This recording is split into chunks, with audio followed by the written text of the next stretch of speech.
fear or be dismayed,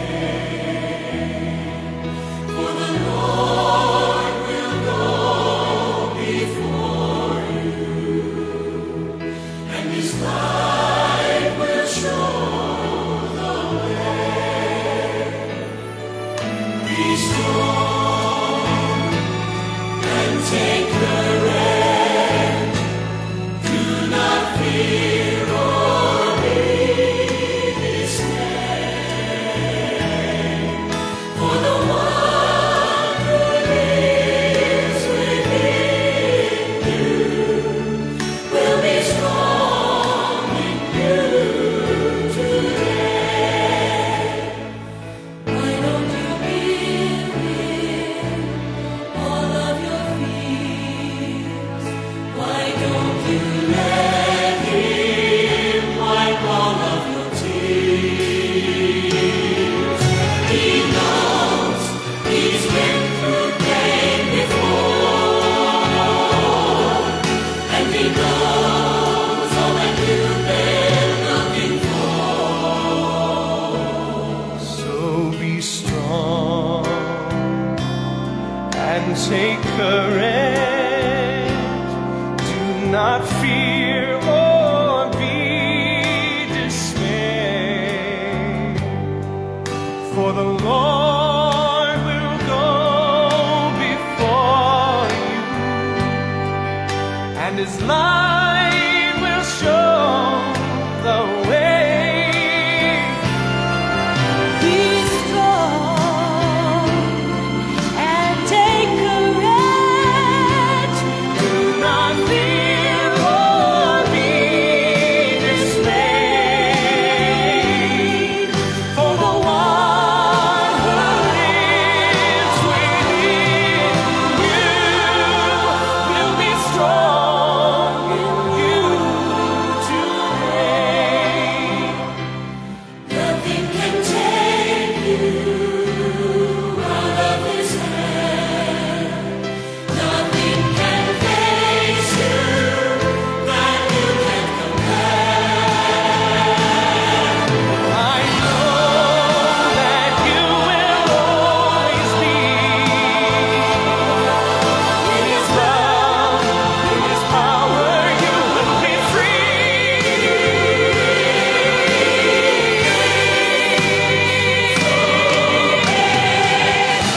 Be strong and take courage. Do not fear or be dismayed, for the Lord will go before you, and His light will show you the way. So be strong and take courage. Do not fear or be dismayed, for the one who lives within you will be strong in you today. A blessed Lord's Day, everyone. This is Brother Freddy checking in. Welcome to our program. This is Be Strong and Take Courage, your source of hope and inspiration. Magandang hapon po sa lahat ng ating mga tagapakinig dito sa Sunny 104.7 FM Christian Radio, at baging sa ating mga tagapanood sa ating Facebook page na Be Strong and Take Courage. Nasaan man kayo at kahit ano ang edad ninyo, welcome na welcome kayo dito. Tara, join tayo ulit. Magpapakalakasan tayo. Sa muli, mapagpala at magandang hapon po sa ating lahat. Welcome. This is Be Strong and Take Courage. Sa oras po na ito, sa isa na namang pagkakataon na tayo ay makapag-aaral ng salita ng Panginoon, magpapalakas sa kanyang salita. At bago po tayo magpatuloy, join me in prayer as we will ask the Lord to be the center and the overall programmer sa ating programa. So I invite you all, we just close our eyes and let's pray. Our gracious and loving Heavenly Father, maraming salamat po Diyos Ama sa isa na namang pagkakataon na ibinigay nyo sa amin na maibantala ang inyong salita, maipahayag ang inyong salita, na kayo ay aming mabibigyan ng oras Father God, thank you for the victory na ibinigay nyo sa amin, Panginoon, na sa muli, Father God, kami ay makakapaghugot ng lakas mula sa inyong salita. Diyos Ama, sa oras po na ito, patuloy po naming ipinagkakatiwala sa inyo, Father God, ang programang ito. Kumilos po kayo, banal na Espiritu. Hipuin nyo po ang bawat isa na makikinig, manunood, maging ang magre-replay, Father God, sa bawat anak mo, Panginoon, sa bawat nilalang mo, Father God, na makakaparinig at makakanood.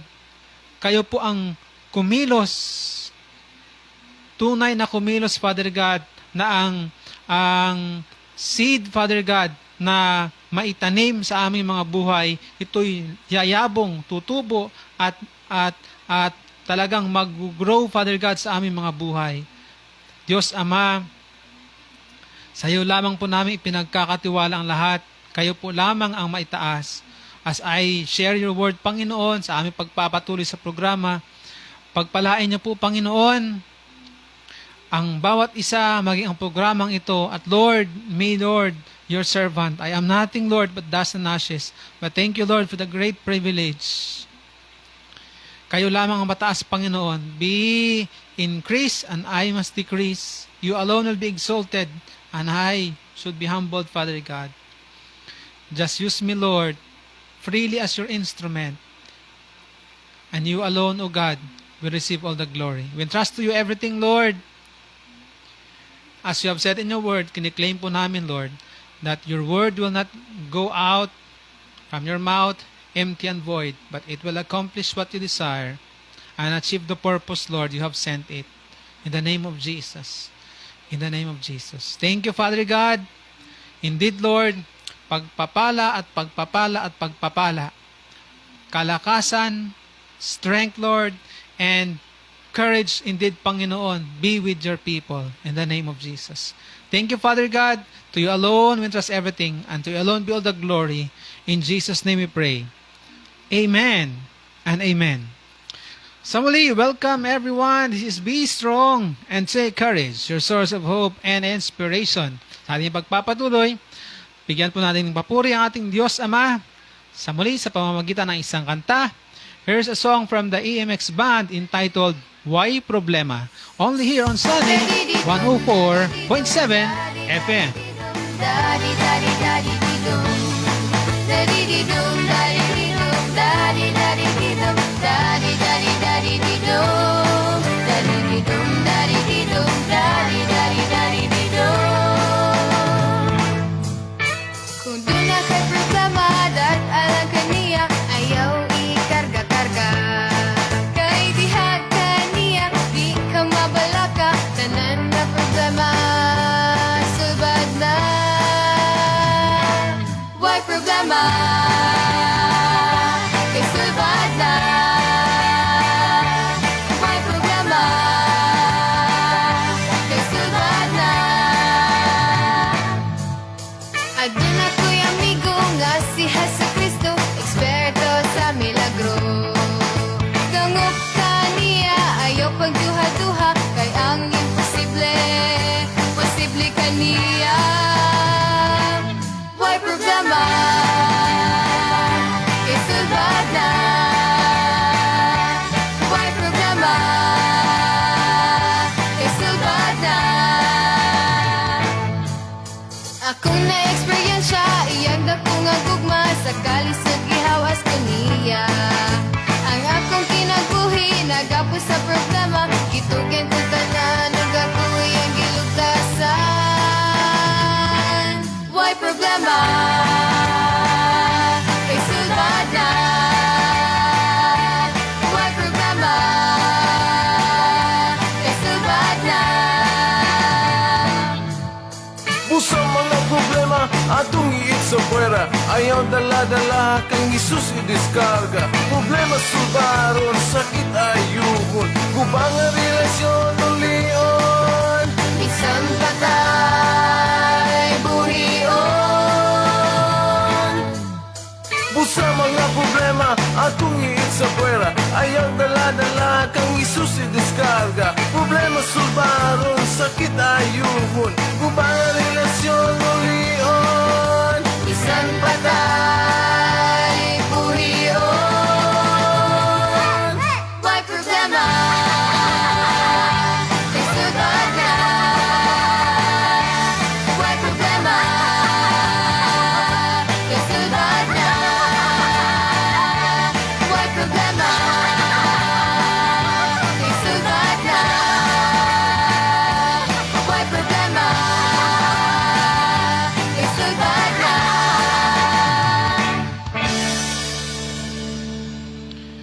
You've just heard Why Problema by EMX Band here on Sunny 104.7 FM.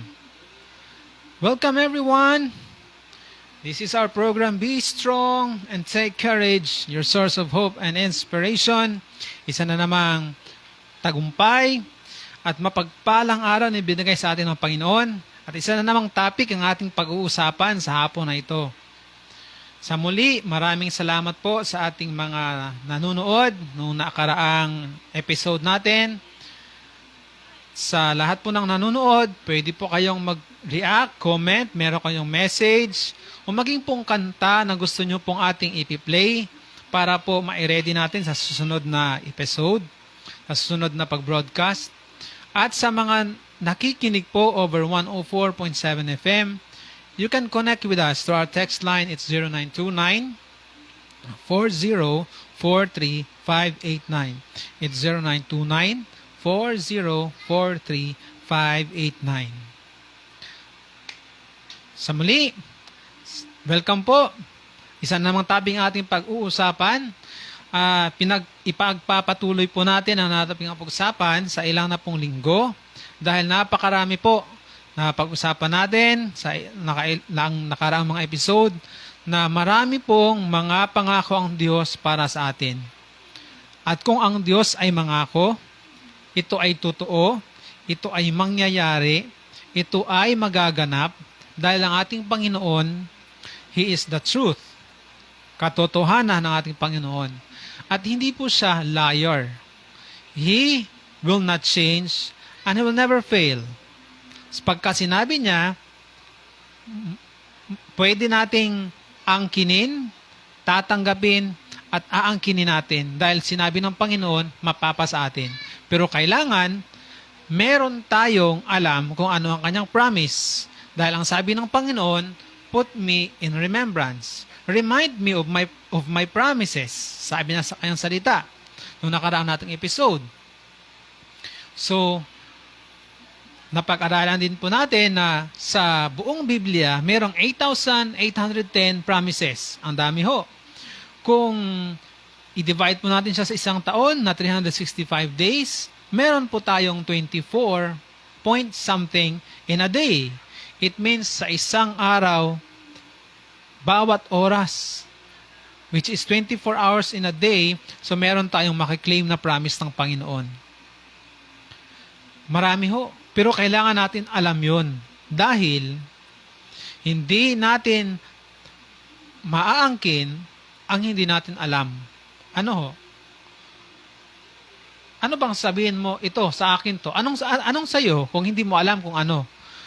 Kaya po, sa hapong ito, isa na namang topic ang ating pag-uusapan. Pagpapatuloy po, o kay ganda ng mga pangako ng Diyos. Sa ngayon, ang focus natin, pangako niyang pagpapatawad.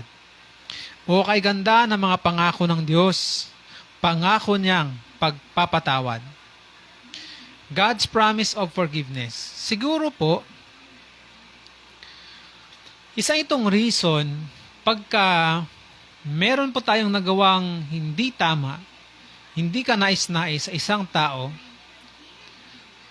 at kung yan ay nagawa natin sa isang taong malapit sa atin, that is the start, yan ang panimula na hindi ka na at ease sa kanya, hindi ka na lalapit sa kanya, parang hindi na healthy ang inyong relationship dahil sa iyong nagawang hindi ka nais-nais. Yan ang pagsisimula na lalabo ang relationship. Tapos, kasi nagkasala ka merong guilt feeling sa loob mo. At kung dala-dala mo yon, you are not free. It's just like, totoo nga, naglalakad ka, wala ka namang shackles, wala kang tanikala or sa Bisaya, pusa sa inyong mga kamay. Pero, deep inside, you are emotionally wounded. You are emotionally hurting dahil meron kang nagawang kasalanan. Yun po ay kabigatan sa bawat araw na tayo ay mamumuhay. So ganyan, dyan po, kaya po napaka-importante na tayo ay mapapatawad. Kung ang tao, lalapit ka, hingi ka ng tawad, hindi basta-basta magpapatawad. Iba po ang ating Panginoon. Yan po ang ating pag-uusapan. Let us remember 3 things, 3 verses, or 3 verses, salita ng Panginoon na nag-assure sa atin na tayo ay kanyang patatawarin at pinatawad. 3 lamang po para ma-remember natin, maalala natin, at ito ang ating ilapit sa Panginoon at matatanggap natin. So una-una po, kay ganda ng pangako ng Diyos, pangako niya ang pagpapatawad. Ang unang-una po is 1 John 1:9. Sa mga nasa church po, familiar po ito sa atin, na kung tayo ay mananalangin, ito po ay kino-quote. Pero kailangan nga naman po talaga na alam natin ang kanyang salita upang tayo ay makakatanggap ng pangako niyang pagpapatawad. Kailangan nating alamin na sinabi nga niya na kung tayo ay hihingi ng tawad, tayo patatawarin. First verse, 1 John 1:9. If we confess, ang sabi sa NIV, sa English version, if we confess our sins, He is faithful and just, and will forgive us our sins, and purify us from all unrighteousness. Mga kapatid, isang bagay lang po ang ating gagawin, only one, and God will do 4. Isang bagay ang ating gagawin, ang Diyos ang gagawa ng 4 na bagay. Ang ating lamang gagawin, we confess our sins. If we confess our sins. So meron pong kondisyon. Hindi po tayo patatawarin, hindi po tayo lilinisin, kahit na faithful and just ang Panginoon, kung hindi tayo hingi ng tawad. Mga kapatid, ang panimula ng kagalingan ay aangkinin na meron tayong sakit. Ulitin ko, ang pagsisimula ng kagalingan ay aangkinin na merong sakit. Hindi lalapit ang isang tao sa doktor kung para sa kanya ay wala siyang sakit, wala siyang karamdaman, wala siyang problema sa katawan. Pero ang taong kinikilala na meron siyang problema sa katawan, may nararamdaman siya, lalapit siya upang siya ay matulungan.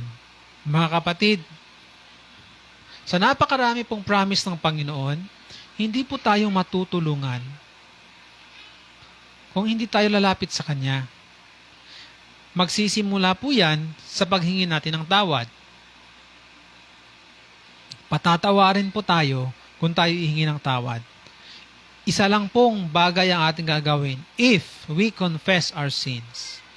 Babasahin po natin sa Tagalog, ang sabi doon, ngunit kung ipinagtatapat natin sa Diyos ang ating makasalanan, ipinagtatapat natin sa Diyos ang ating makasalanan. So mga kapatid, ating ipagtapat, let us confess, huwag po nating itago. Alam nyo po, sa Panginoon, wala pong maitatago. Our secret sins, or our secret sin is an open scandal in heaven. Ang sekreto nating kasalanan ay alam ng Panginoon. Kaya wala po tayo dapat itago. Magsisimula na tayo ay mapagpala, mabless, dahil tayo napatawad, magsisimula yan sa ating paghingi ng tawad. Isa lamang pong bagay, mga kapatid, kung gaano man tayo kalayo na po sa ating relasyon sa Panginoon, at maging sa mga tao na malabo na, parang nagkakaproblema na, sa Bisaya pa, nagkaguliyang. Hindi na maganda ang relasyon. Magsisimula po yan sa pagtatapat. Paghingi ng tawad. Confess our sins. And the rest will follow. Sa isang bagay ang gagawin ng Panginoon, 1 John 1:9, if we confess our sins, gagawa siya ng 4. God will do 4. He is faithful, just, will forgive us, and purify us from all unrighteousness. Ang ganda po mga kapatid. Ganito po ang ating Panginoon. Kahit na tayo ay makasalanan, tayo ay kanyang patatawarin kung tayo ay hihingi ng tawad. God is faithful and just and will forgive us our sins. Patatawarin tayo sa ating makasalanan and purify us from all unrighteousness. Let us take note po mga kapatid. Paghingi po tayo ng tawad, hiningi na natin ng tawad sa Panginoon, sabi sa Tagalog, maaasahan nating patatawarin niya ang ating makasalanan. Maaasahan. Praise God. Maaasahan. Tayo ay patatawarin ng Panginoon at lilinisin tayo sa lahat ng uri ng kasalanan dahil matuwid siya. Wow. Patatawarin tayo at lilinisin niya tayo sa lahat ng uri ng kasalanan. So kung tayo po yung nagawang kasalanan, ang tao, sige, pagka maghingi tayo ng tawad sa tao, sige, pinatawad na kita, pero mga kapatid, hindi po yun nakakalimutan ng tao. Pagka magkita kayo, parang maipa-flashback na naman ang ginawa sa kanya. Pero mga kapatid, napakaganda po ng ating Panginoon. Lilinisin. Kung tayo po ay maglinis ng damit, example po, isang damit na maputi, tapos ang daming dumi po na, let's say, nadumihan sa clay, sa mud, ang daming dumi. Tapos, lilinisin siya. Let's say, hand wash man tayo or washing machine. Hand wash. Kasi may time na ang washing machine may matitira. Mga kapatid, hand wash. Lilinisin at bago na, puti na ulit.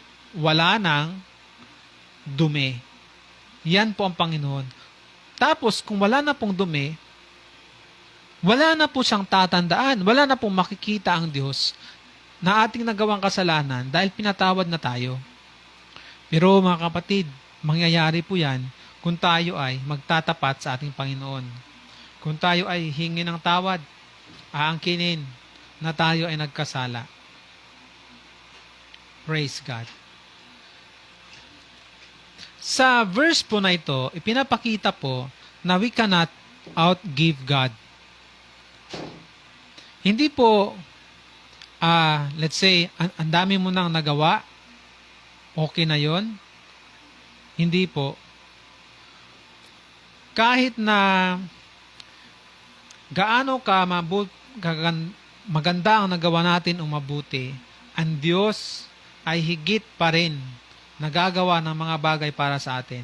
Sa verse pa lang po na ito, isa lamang ang ating gagawa siya ng 4.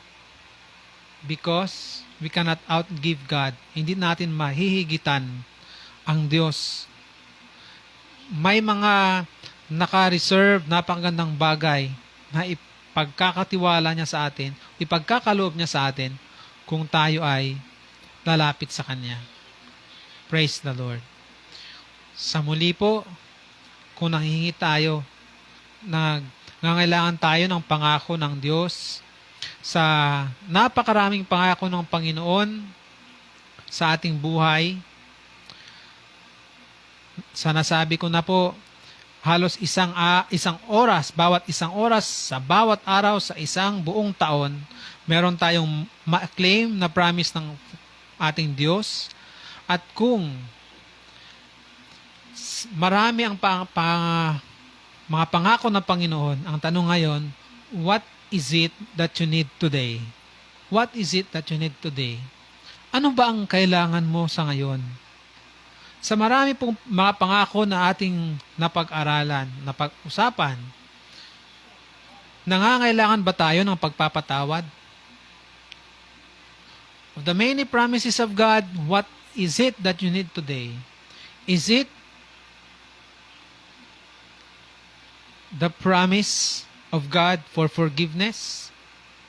Ang gagawin lamang po natin, unang-una, sa tatlong verses po natin pag-uusapan, 1 John 1:9.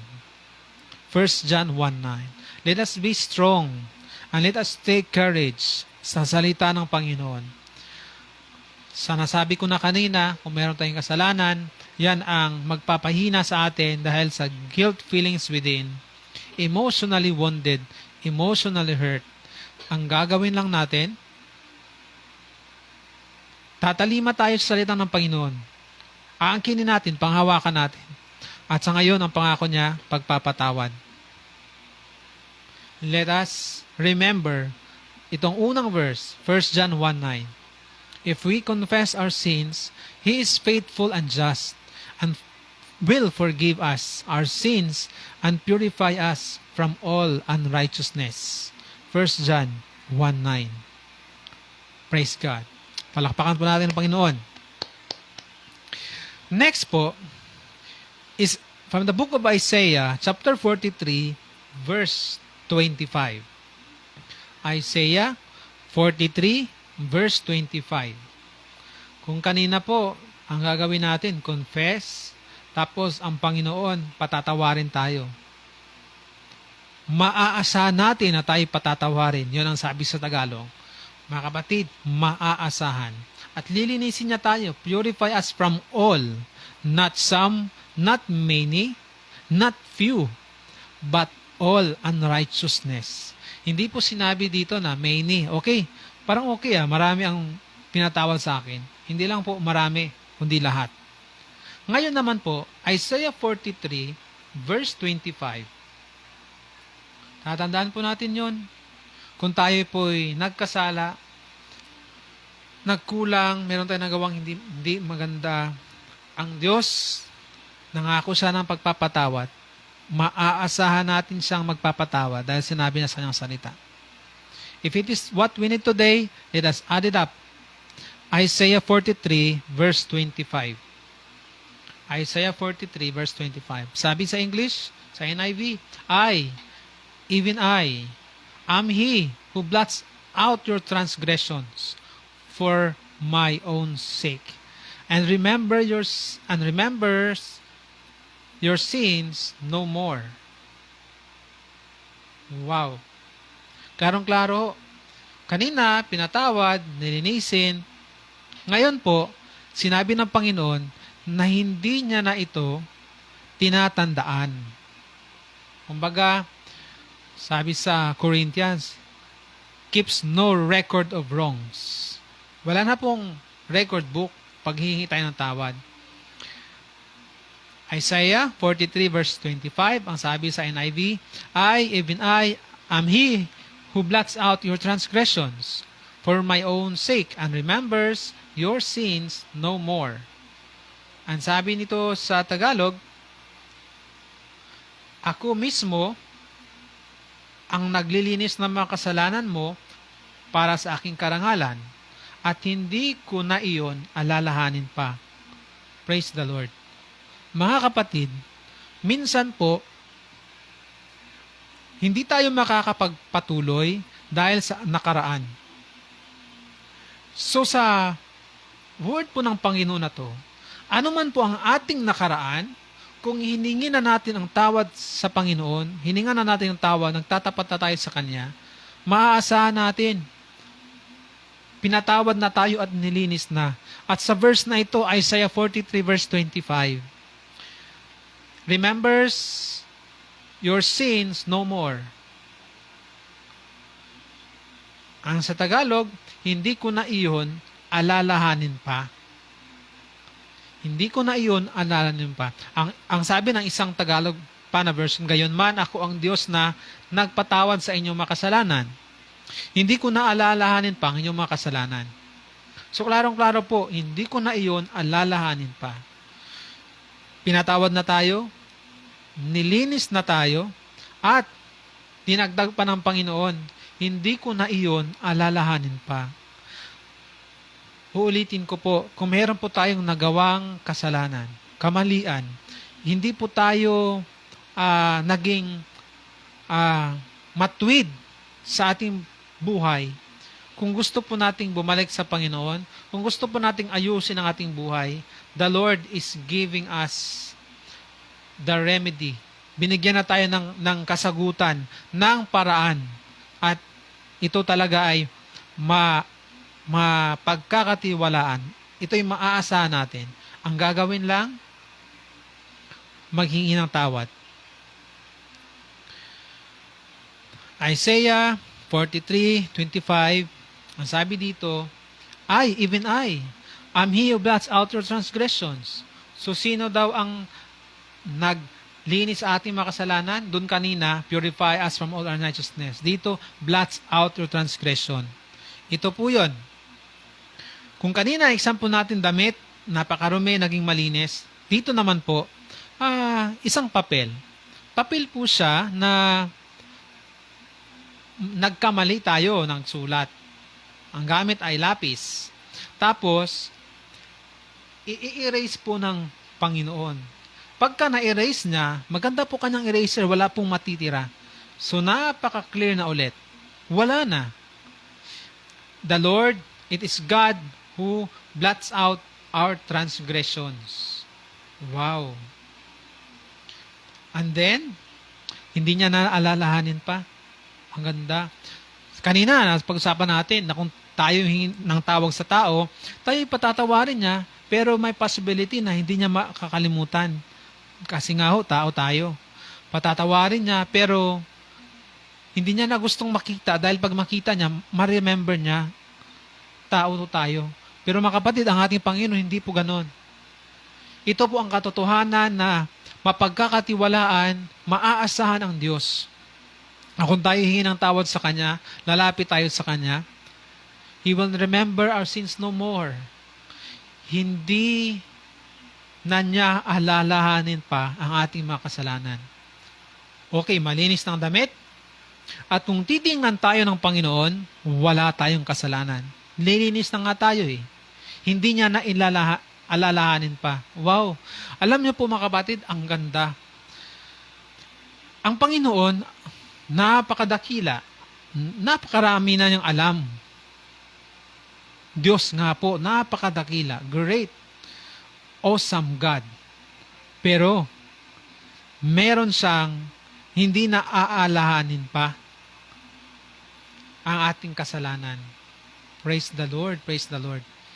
Ang sabi ko kasi, ito, noong ang Panginoon napako sa krus, ang kanyang dugo ang naglinis sa atin, blots out our transgressions. It's just like sa papel, merong sulat, mali, hindi tama, ang rumi na ng ating buhay, ang kanyang dugo, ang patak ng kanyang dugo, ang maglilinis, it blots out our transgressions from us. Sabi nga po, marami ang mag-aagawa, lahat nga dakila ang Diyos, pero hindi niya na alalahanin pa ang ating kasalanan. Hindi niya yun i-remember pa. So wala na. Kung titingnan na tayo, malinis tayo. Walang kasalanan. Bakit? Hindi niya na inanala ang ating mga kasalanan eh. So kung titingnan na tayo, malinis na. Praise God. Bakit mo nangyari yun? Dahil sa dugo ng Panginoon. Nung pumatak ang dugo ng Panginoon sa ating mga buhay, sa ating maruming buhay, sa ating mga kasalanan, tayo ay malinis na. Ito ho. Isang tanong. Isa pong Sunday school teacher sa kids na Bible school or kids Sunday school. Ang teacher nagtanong sa kanyang mga bata na sinabi niya, kids, meron bang hindi makita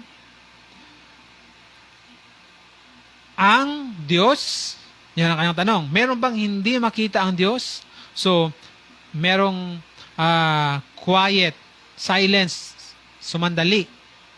Hanggang yung bata na maliit sa likod, sumagot.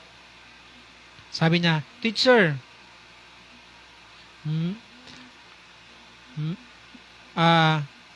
di ba usually, walang hindi niya makikita. Di ba? Dahil Diyos siya eh. Walang hindi makikita, walang hindi malalaman, alam ang Diyos. Dahil siya ay Diyos, dakila siya. Kaya nga Diyos nga siya eh. Pero, ang bata, sabi niya, meron po, teacher. So, nagtaka ngayon ang teacher. Ano yun? Ano yun, kid?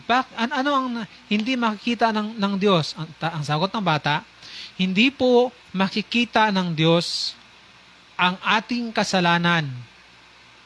Hindi na po makita ng Diyos ang ating kasalanan dahil tayo ay hinugasan na ng dugo ng Panginoon. Praise God, praise God. Tatandaan po natin yon. Kung tayo ay humingi ng tawad, tayo ay tapat, nagtatapat sa ating Panginoon, matapat na tayo na humingi ng tawad, hindi na po niya alalahanin pa, wala na po siyang matatandaan pa. So, kung ang lahat alam ng Diyos, pero yun, hindi niya na makita ang ating kasalanan dahil tayo ay nahugasan na ng dugo ng Panginoon. Praise God. Isaiah 43 verse 25. Ganon po kadakila ang ating Panginoon. Sa ating pong pagpapatuloy, pakinggan po natin ang isang kanta. In terms of forgiveness, napaka-relevant ng lyrics ng song na siya lamang po ang nagtiwala sa atin. Kung ang mga tao, dahil sa ating nagawa, maaaring hindi na tayo pagkakatiwalaan, pero ang Diyos hindi. Pakinggan po natin. Here's Ikaw Lamang from Powerhouse Worship here on Sunny 104.7 FM.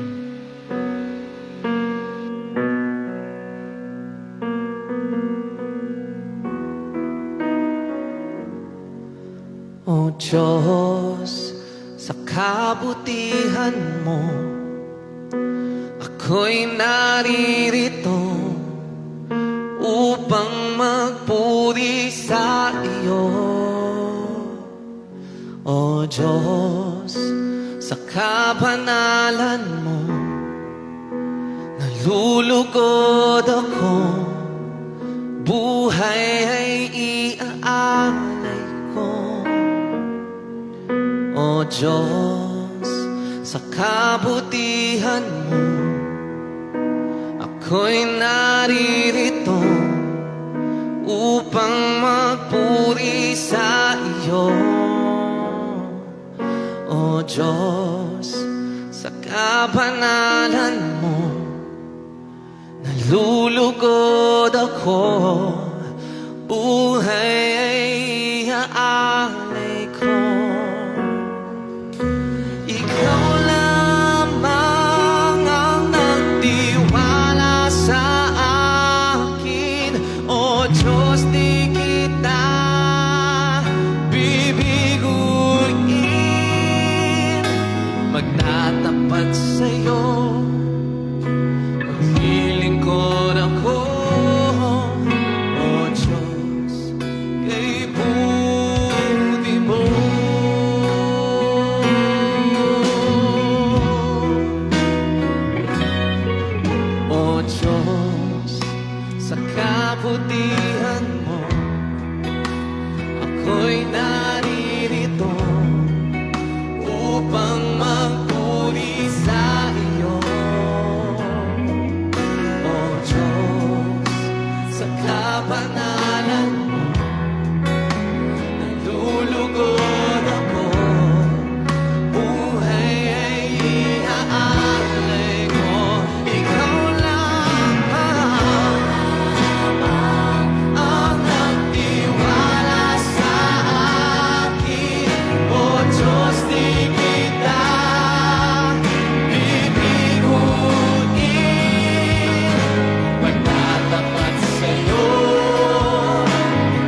You've just heard Ikaw Lamang by the Powerhouse Worship here on Sunny 104.7 FM.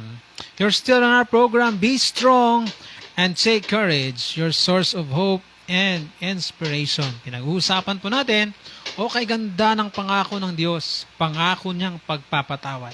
Napakaganda nga po ng pangako ng Diyos sa atin sa pagpapatawad. Napag-usapan po natin ang unang verse, 1 John 1:9, pangalawa, Isaiah 43 verse 25, at ngayon naman po, Psalm 103 verse 12. Psalm 103 verse 12. Ang sabi po ng Psalm 103 verse 12 sa English, NIV, as far as the east is from the west, so far has He removed our transgressions from us. Wow. As far as the east from the west, so far as He removed our transgressions from us. Psalm 103 verse 12. Kung kanina po maaasahan na tayo ay pinatawad na ng Panginoon, nilinis, at hindi niya na inaalala pa ang ating mga kasalanan, dito naman po sa Psalm 103 verse 12, pinapakita na kahit gaano tayo kalayo, kahit gaano kalayo ang agwat natin sa Panginoon, kahit gaano karumi, kamakasalanan ng isang tao, tayo ay pinatawad niya. Purihin ang Panginoon. As far as the east is from the west, wala pong sukat yan. Ibig sabihin no, napakalayo. So far as He removed our transgressions from us. Wow! Praise the Lord.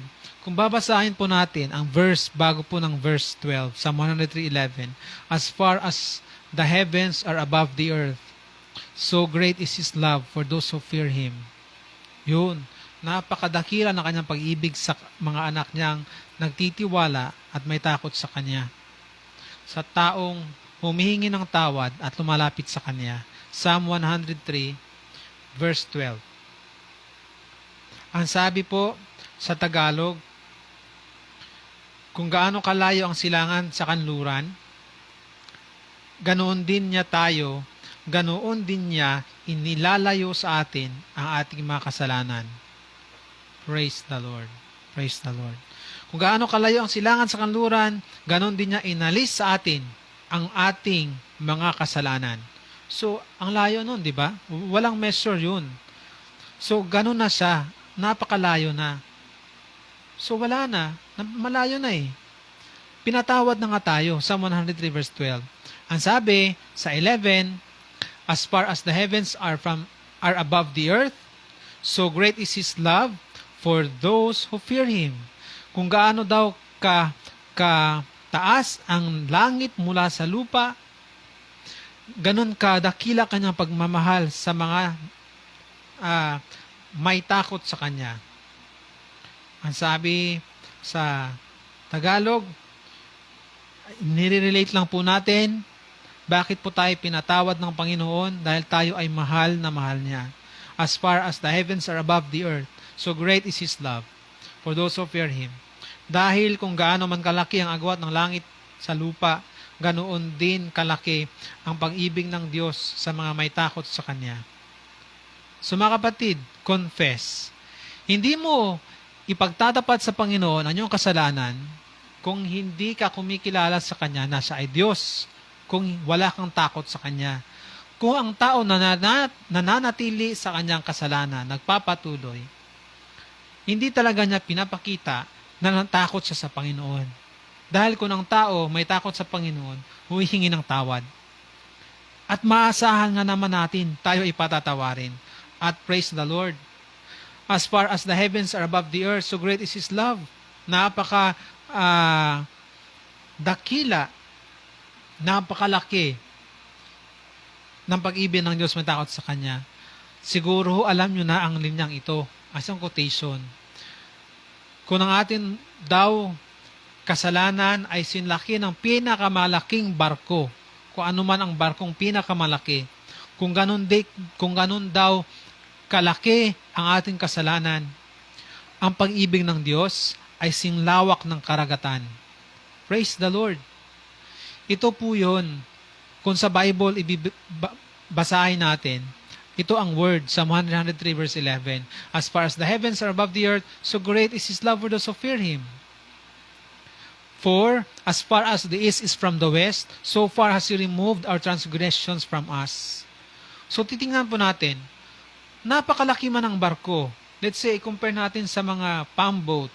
Maliit nga po ang palm boat. I-compare mo sa napakalaking barko. Napakalaki nga naman ang barko. Merong pang park, merong amusement centers. Marami doon nasa loob ng barko. Pero barko ho yun. But mga kapatid, walang-wala po yun sa kalawakan ng karagatan. Kaano man kalaki ang ating kasalanan, singlaki man ng pinakamalaking barko, ang pag-ibig ng Diyos ay sinlawak ng kalagatan. Praise the Lord, praise the Lord. Ganun po tayo kamahal ng Panginoon. So mga kapatid, Psalm 103 verse 12, tatandaan natin na kung tayo hihingi ng tawad, maasahan natin na tayo patatawarin.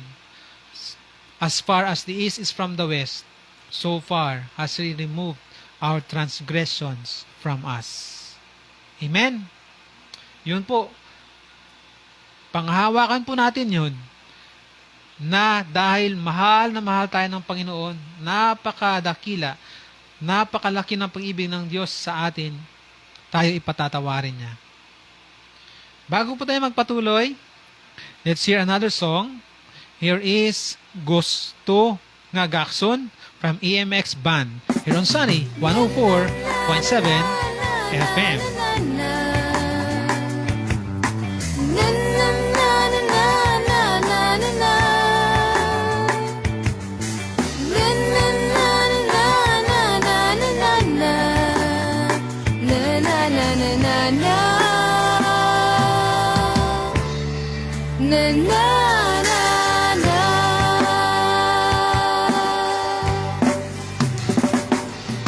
Sulod nining kasing-kasing, gipangandoy ko ikaw, ang kinabuhi ko Diyos, kanimo gimingaw.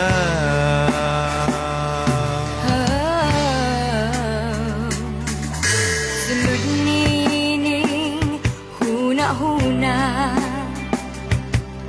gihandong ko ikaw, ug ang kalag ko o Dios, kanimo giuhaw.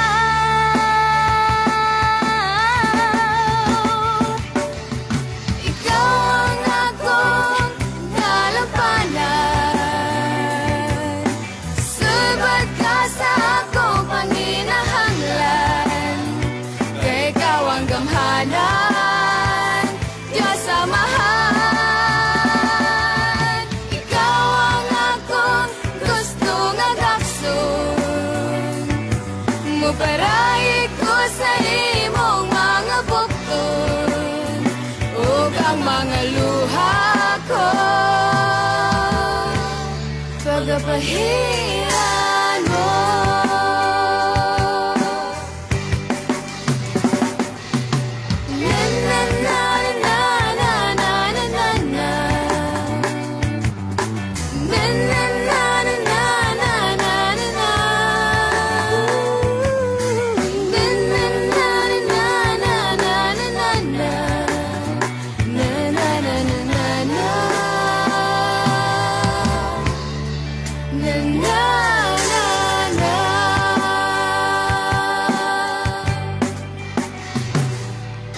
Sulod nining kasing-kasing, gipangandoy ko ikaw, ang kinabuhi ko Diyos,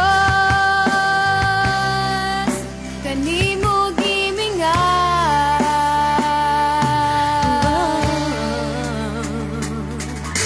Sulod nining huna-huna,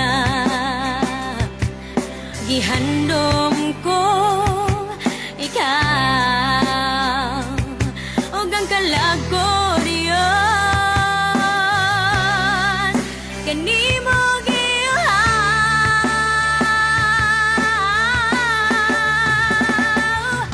Ikaw ang akong kalabanan, subad ka sa akong panginahanglan, kay ikaw ang gamhanan, Diyos Amahan. Ikaw ang akong gustong agakson, muparay ko sa imong mga bukton, ug ang mga luha ko pagapahiran mo.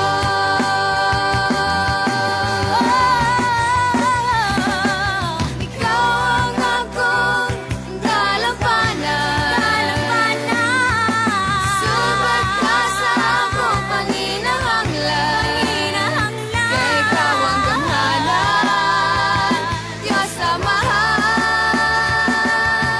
Ikaw ang akong gustong agakson, muparay ko sa imong mga bukton, ug ang mga luha ko pagapahiran mo.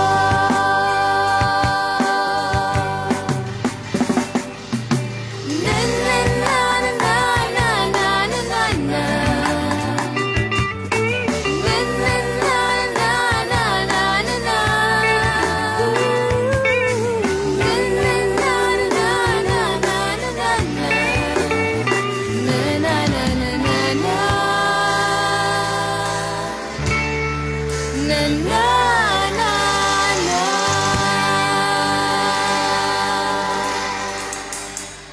You've just heard Gustong Agakson by EMX Band here on Sunny 104.7 FM.